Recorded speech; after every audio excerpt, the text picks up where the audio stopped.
What's up, folks? We are officially into the Appendices territory for the Return of the King, which means I'm going to be going in and digging into this for the first time in a long, long time. Now, because these aren't exactly laid out in chapter format, kind of like the actual chapters of the book, I don't know exactly how these are going to go. I don't know how many episodes the appendices are going to take. I mean, I looked at the overview on a wiki and I kind of said, well, if it's this, that, or the other, but I really don't know because I don't know how long each one of these sections is. As a general rule, I try to keep these around 30 minutes max. Some of them are 15 minutes, some of them are 30 minutes. So I'm just kind of going to go for a little bit, and when I feel like I'm at a good stopping point, we'll go from there. Um, yeah, anyway, if you haven't watched the previous episodes, obviously we started this in April of 2022 and we read through The Hobbit and the entirety of the Lord of the Rings. So we did the Fellowship of the Ring, the Two Towers, and the Return of the King, and we just wrapped that up recently. And now we're getting into the appendices, and from here we'll be getting into the Silmarillion after this. In any case, like, subscribe, hit the bell icon if you haven't already done so. Follow along so you can get all the goodies. Support if you can. You know the drill if you've been here a while. Super chats, super stickers, super thanks, memberships, all those good things here on the channel to keep me going full time and to show your support for the channel because this is content just like Netflix or Hulu or Disney Plus. So I appreciate the support for those of you who subscribe. Appendix A, the Annals of the Kings and Rulers.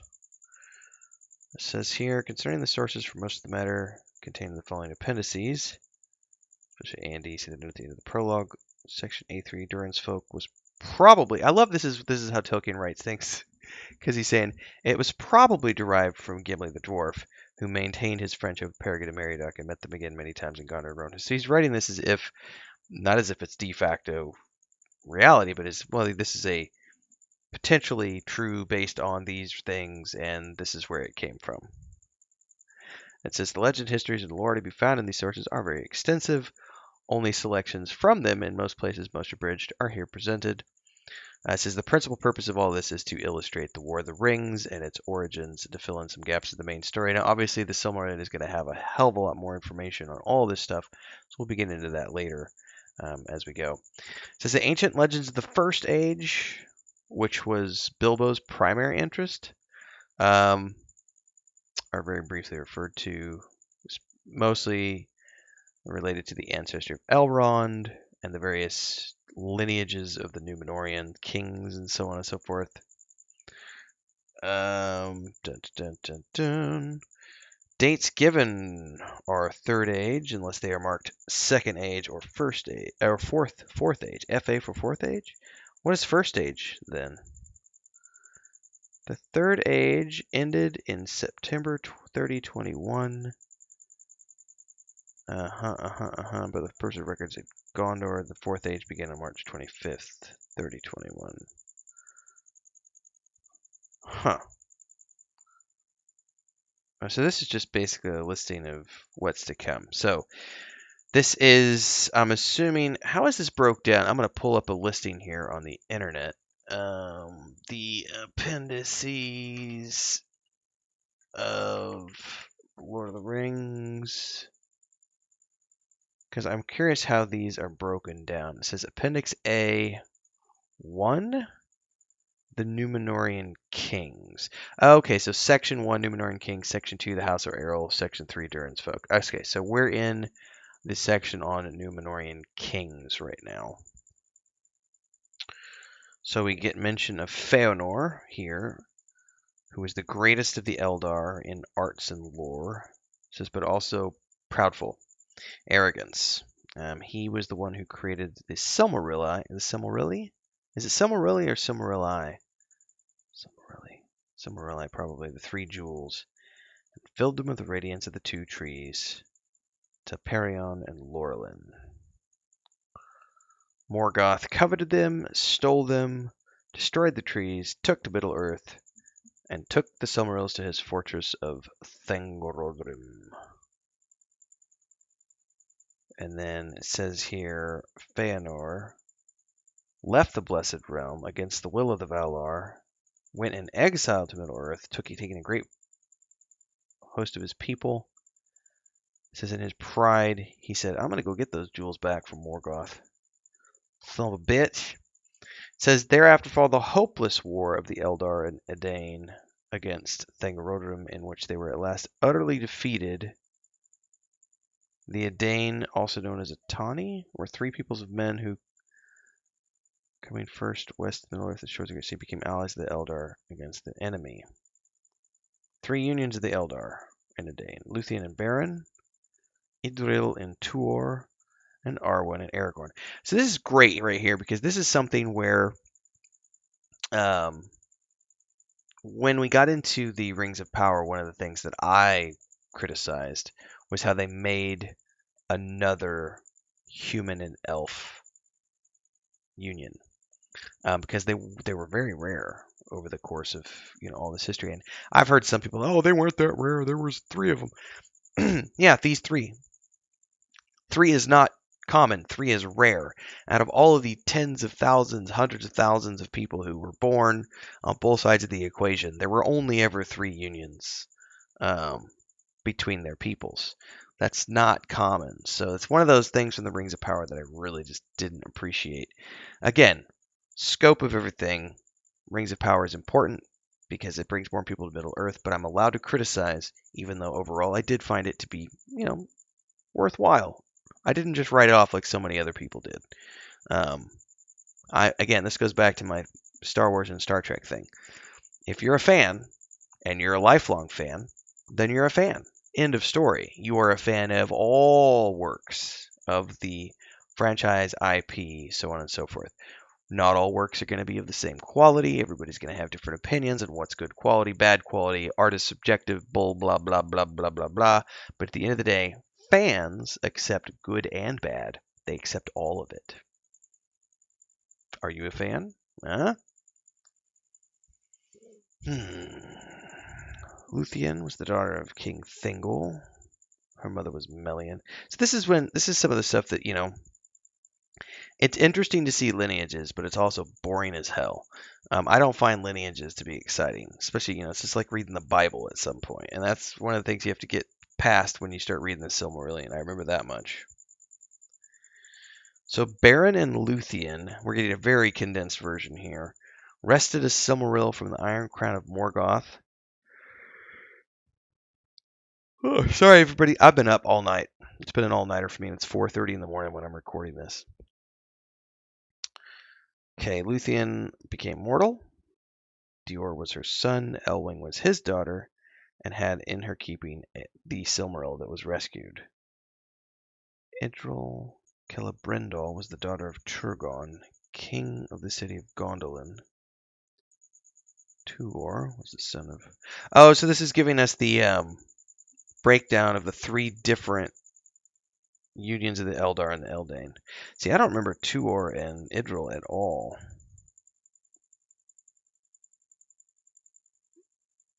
Oh. So this is Eärendil. Eärendil, the father of Elrond, was their child. Okay.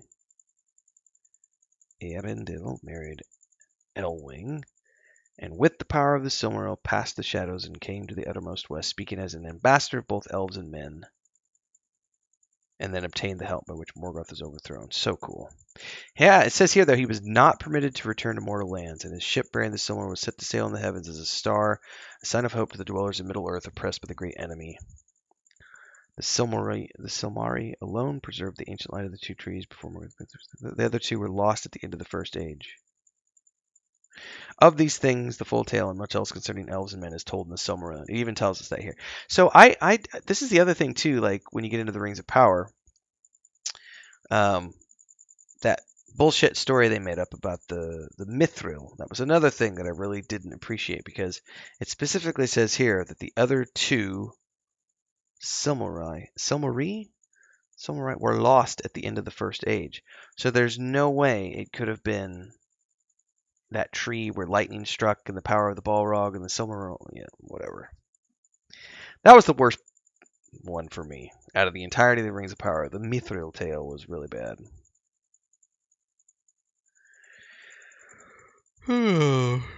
Elros and Elrond. the Peridhil, or half-elven. It says, in them alone, the line of heroic chieftains of Dane in the first age was preserved. After the fall of Gil-galad, the lineage of high elven kings was only represented by their descendants.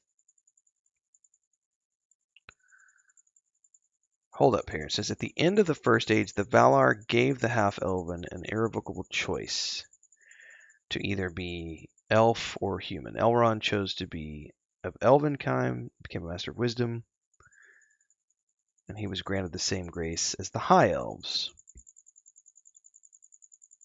which meant that when he was finished and grew tired, he could take the ship from the Grey Havens and go to the uttermost west. But to the children of Elrond a choice was also appointed to pass with him or to remain mortal and die in Middle-earth. Oh, so it says here, for Elrond, therefore, all chances in the War of the Ring were fraught with sorrow. Elros chose to be of mankind, remain with the Edain, but was given a great lifespan. Okay. As a reward for their sufferings in the war against Morgoth, the Valar granted to the Edain a land. This is Numenor, right? Most of them set sail over sea and, guided by the star of Eärendil, came to the great Isle of Elena. There they founded the realm of Numenor. Okay, this I didn't know. I did not remember that the island is actually called Elena. I was thinking the island was called Numenor, but it's the kingdom that was called Numenor. Hey everyone, Renfail here with the commercial part of the video where I say, hey, if you like this, don't forget to like, subscribe, and hit that bell icon so you never miss an update. And thanks to all of our supporters here on YouTube and over on Patreon, our highest members, our guild champions, Crazy's Relative, Remy D here on YouTube. And don't forget, if you want to support, it's really easy. You can do the memberships below, the Adventurers Guild, 3 different tiers. There's also the super thanks on any uploaded video or YouTube short that you find. There's also, of course, the super chats and stickers that you could do on any live stream or premiere, and the Patreon page if you want to dive into the fantasy world that I have with my brother and my wife, which is a tabletop game, a point-and-click adventure game, and a fantasy book series. All are great ways to keep this channel going and me going full-time.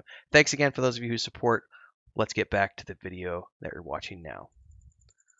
There's a tall mountain there called Meneltarma, and from its summit, those with far sight could see the white tower of the Haven of the Eldar in Erisea? Oh wow, that's cool. So that's a long way away. One command was laid upon the Númenóreans, the ban of the Valar. You cannot sail west out of sight of your own shores or attempt to set foot upon the Undying Lands. So it says here, in the beginning they were given a lifespan thrice that of lesser men. The Valar were not permitted to take from them the gift of men, or also called the doom of men, which was their mortality. Elros was the first king of Numenor. Oh. Afterwards known by the high elven name Tar Miniatur.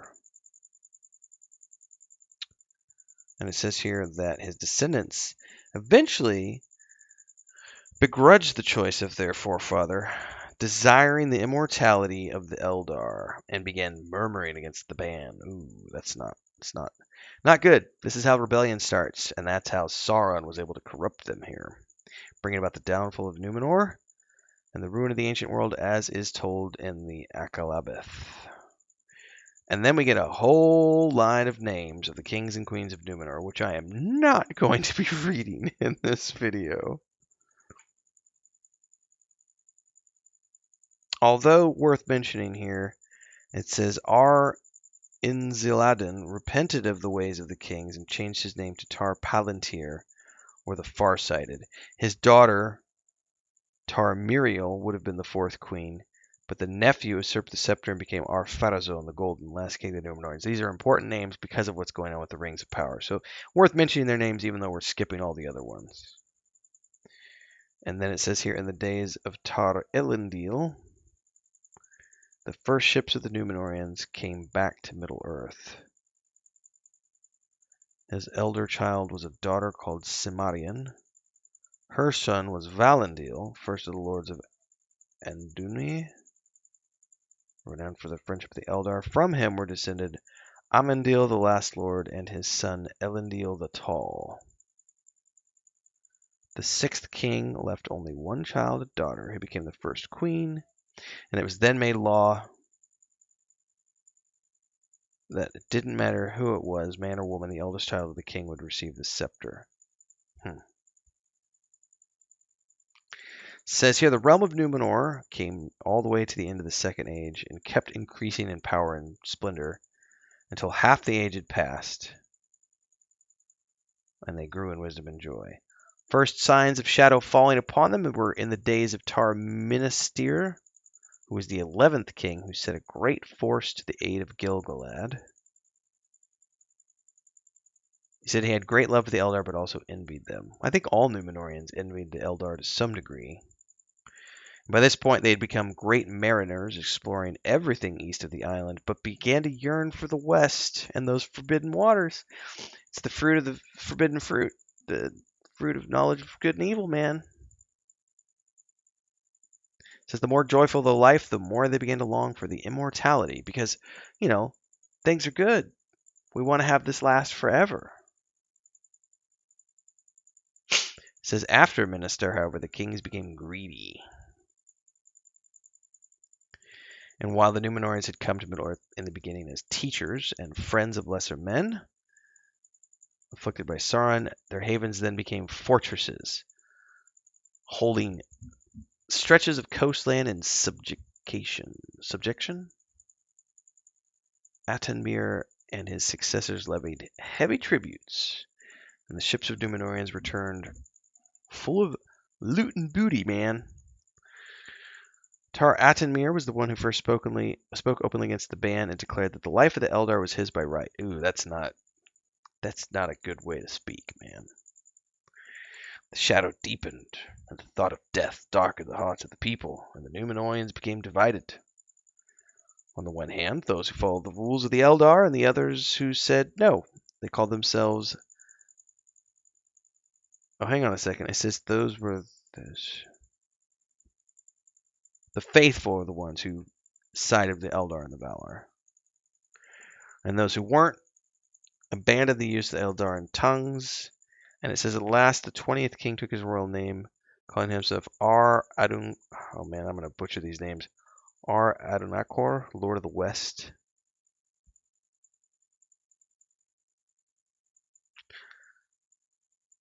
Oh, it says he began to persecute the faithful and punished those who used the elven tongue openly. And after this, the Eldar came no more to Numenor, so they abandoned all contact with the island. But it says, despite this fact, the wealth and power of the Númenóreans continued to grow, although their years lessened as their fear of death grew and their joy departed. And Tar Palantir attempted to amend the evil, but by then it was too late. Rebellion and strife grew. Our Pharazôn seized the scepter, also called the Golden, the proudest and most powerful of all the kings, and no less than the kingship of the entire world was his desire, and he was the one who challenged Sauron for supremacy in Middle-earth, and set sail with a great army that landed at Umbar. Oh, wow. This is kind of, I didn't know, I don't remember this at all. It says here that the might and splendor of their army was so vast that the hosts of Sauron abandoned him, and Sauron craved pardon. And then Ar-Pharazôn in his folly carried him back as a prisoner to Numenor, and we kind of all know where that leads. It says it didn't take long before he bewitched the king, became a master of his council. Sauron lied to the king. Everlasting life is yours if you can but possess the Undying Lands. And the ban was just to keep you from surpassing the Galar. But great kings takes what is theirs by right. Ooh. So it says here that Ar-Pharazôn in his old age became terrified of death, prepared the greatest army the world had ever seen, and he set sail to the west. But as soon as he set foot upon the shores of Aman, The Valar laid down their guardianship and called upon the One, and the world was changed. Numenor was thrown down and swallowed in the sea, and the Undying Lands were removed forever from the circles of the world, so ended the glory of Numenor. I remember the version of the Silmarillion I had a great cover art. I can't remember who drew it. It might have been Ted Nasmith, but I don't remember. But it's the actual image of like Numenor, falling into the sea like Atlantis.